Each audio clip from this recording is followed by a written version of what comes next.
Myself Dr. Jeevant Kaur from the Department of History. Dear students, आज इस lecture ਦੇ ਜ਼ਰੀਏ PA2 ਦੇ ਸਮੈਸਟਰ 3 ਦਾ ਸਿਲੇਬਸ ਡਿਸਕਸ ਕਰਨਾ ਹੈ। ਪੇਪਰ ਦਾ ਨਾਮ ਹੈ history of India from 1707 to 1950, ਭਾਵ ਕਿ ਭਾਰਤ ਦਾ ਇਤਿਹਾਸ 1707 ਤੋਂ 1950 ਤੱਕ। ਸਟੂਡੈਂਟਸ, ਜਿਵੇਂ ਕਿ ਤੁਸੀਂ ਜਾਣਦੇ ਹੀ ਹੋ ਕਿ ਭਾਰਤ ਦੇ ਇਤਿਹਾਸ ਨੂੰ 3 ਭਾਗਾਂ ਵਿੱਚ ਡਿਵਾਈਡ ਕੀਤਾ ਹੋਇਆ ਹੈ: ancient India, medieval India and modern India.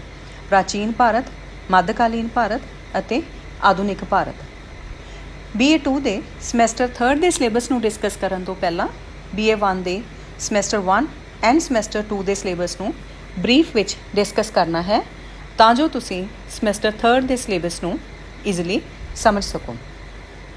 BA1 ਦੇ ਸਮੈਸਟਰ 1 ਵਿੱਚ ਤੁਹਾਡੇ ਪੇਪਰ ਦਾ ਵਿਸ਼ਾ ਸੀ history of India up to 1000 AD, ਜਿਸ ਵਿੱਚ ਤੁਸੀਂ geographical features of India, the Harappan civilization, Rigvedic civilization, socio religious reform movements, the age of the Mauryas, the Gupta age, the age of the Vardhanas, dynasties in the south and the Rajputs chapter cover ਕੀਤੇ।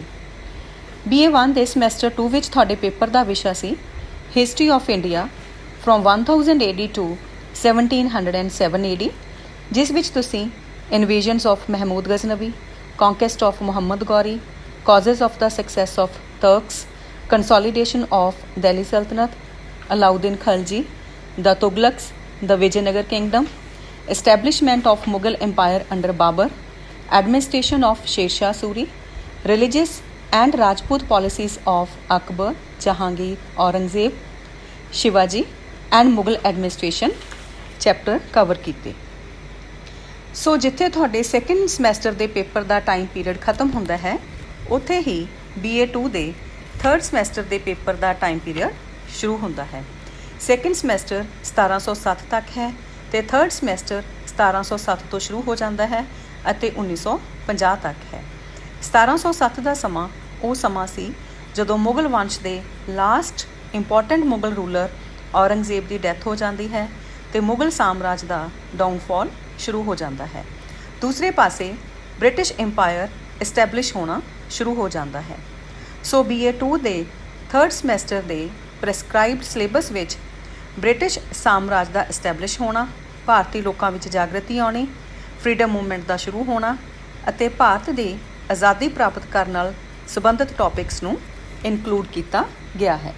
ਸੋ ਸਮੁੱਚਾ syllabus 3 sections ਦੇ ਵਿੱਚ divide ਕੀਤਾ ਗਿਆ ਹੈ। Now semester 3 section A। Section A ਦੇ ਵਿੱਚ first chapter ਹੈ causes of the downfall of Mughal empire, Punjabi ਵਿੱਚ ਹੈ ਮੁਗਲ ਸਾਮਰਾਜ ਦੇ ਪਤਨ ਦੇ ਕਾਰਨ।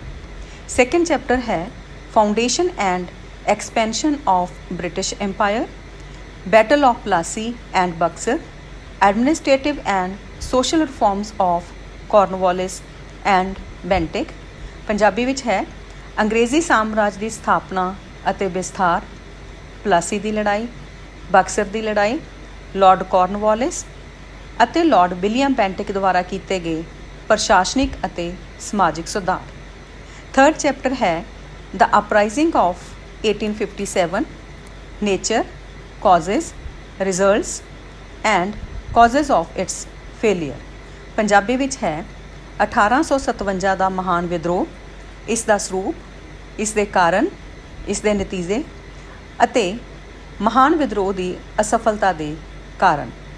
ਫੋਰਥ ਚੈਪਟਰ ਹੈ ਸੋਸ਼ੀਓ ਰਿਲੀਜੀਅਸ ਮੂਵਮੈਂਟਸ, ਬ੍ਰਹਮੋ ਸਮਾਜ, ਆਰੀਆ ਸਮਾਜ, ਅਲੀਗੜ੍ਹ ਮੂਵਮੈਂਟ, ਸਿੰਘ ਸਭਾ ਮੂਵਮੈਂਟ, ਪੰਜਾਬੀ ਵਿੱਚ ਹੈ ਸਮਾਜਿਕ ਧਾਰਮਿਕ ਲਹਿਰਾਂ, ਜਿਸ ਵਿੱਚ ਬ੍ਰਹਮੋ ਸਮਾਜ, ਆਰੀਆ ਸਮਾਜ, ਅਲੀਗੜ੍ਹ ਅੰਦੋਲਨ, ਸਿੰਘ ਸਭਾ ਅੰਦੋਲਨ ਦੀ ਸਟੱਡੀ ਕਰਨੀ ਹੈ।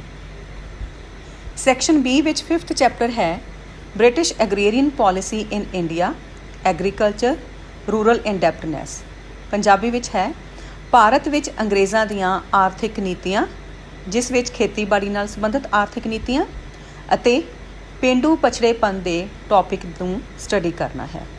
ਸਿਕਸਥ ਚੈਪਟਰ ਹੈ rise of political consciousness in India, moderates, extremist, early revolutionaries and activities of Ghadar party, Punjabi विच है ਭਾਰਤ ਵਿੱਚ ਰਾਜਨੀਤਿਕ ਜਾਗਰਤੀ ਦਾ ਉਭਾਰ, ਨਰਮ ਦਲ, ਗਰਮ ਦਲ, ਮੁੱਢਲੇ ਕ੍ਰਾਂਤੀਕਾਰੀ ਅਤੇ ਗਦਰ ਪਾਰਟੀ ਦੀਆਂ ਗਤੀਵਿਧੀਆਂ। 7th ਚੈਪਟਰ ਹੈ freedom struggle from 1919 to 1947। Jallianwala Bagh massacre, non cooperation movement, Hindustan socialistic republic association, civil disobedience movement, quit India movement.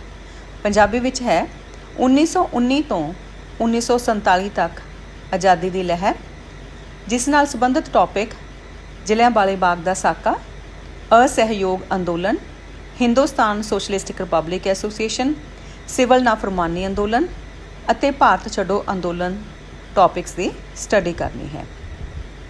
8th chapter ਹੈ making of Indian constitution with special reference to doctor B.R. Ambedkar. Salient features of Indian Constitution, integration of princely states, reorganization of states।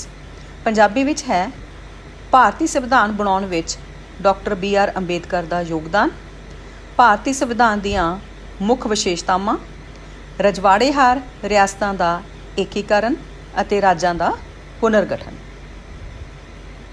Section C ਦੇ ਵਿੱਚ 4 map ਨੇ। ਸਭ ਤੋਂ ਪਹਿਲਾ map ਹੈ British India ਇਨ 1805 AD, ਭਾਵ ਕਿ 1805 ਵਿੱਚ ਅੰਗਰੇਜ਼ਾਂ ਦੇ ਅਧੀਨ ਭਾਰਤੀ ਸਾਮਰਾਜ। ਦੂਸਰਾ ਮੈਪ ਹੈ ਬ੍ਰਿਟਿਸ਼ ਇੰਡੀਆ ਇਨ 1818 AD, ਭਾਵ ਕਿ 1818 ਵਿੱਚ ਅੰਗਰੇਜ਼ਾਂ ਅਧੀਨ ਭਾਰਤੀ ਸਾਮਰਾਜ। ਤੀਸਰਾ ਮੈਪ ਹੈ ਬ੍ਰਿਟਿਸ਼ ਇੰਡੀਆ ਇਨ 1856 AD, ਭਾਵ ਕਿ 1856 ਵਿੱਚ ਅੰਗਰੇਜ਼ਾਂ ਅਧੀਨ ਭਾਰਤੀ ਸਾਮਰਾਜ। ਚੌਥਾ ਮੈਪ ਹੈ important centres of the revolt of 1857, ਭਾਵ ਕਿ 1857 ਦੇ ਮਹਾਨ ਵਿਦਰੋਹ ਨਾਲ ਸੰਬੰਧਿਤ ਮਹੱਤਵਪੂਰਨ ਸਥਾਨ। ਸੋ ਸੈਕਸ਼ਨ C ਦੇ ਵਿੱਚ 4 ਮੈਪ ਨੇ, ਜਿਹੜੇ ਕਿ section A and section B ਵਿੱਚ ਦਿੱਤੇ ਗਏ ਚੈਪਟਰਾਂ ਨਾਲ ਸੰਬੰਧਿਤ ਨੇ। ਇਹਨਾਂ ਮੈਪਸ ਦੀ ਤੁਸੀਂ ਅਨਡਿਵਾਈਡਡ ਇੰਡੀਆ ਦੇ ਮੈਪ ਦੇ ਉੱਪਰ ਪ੍ਰੈਕਟਿਸ ਕਰਨੀ ਹੈ। ਸੋ ਇਸ ਤਰੀਕੇ ਦੇ ਨਾਲ BA 2 ਦੇ ਸਮੈਸਟਰ 3rd ਦੇ ਸਿਲੇਬਸ ਨੂੰ section A, section B and section C ਵਿੱਚ ਵੰਡਿਆ ਗਿਆ ਹੈ। Thank you.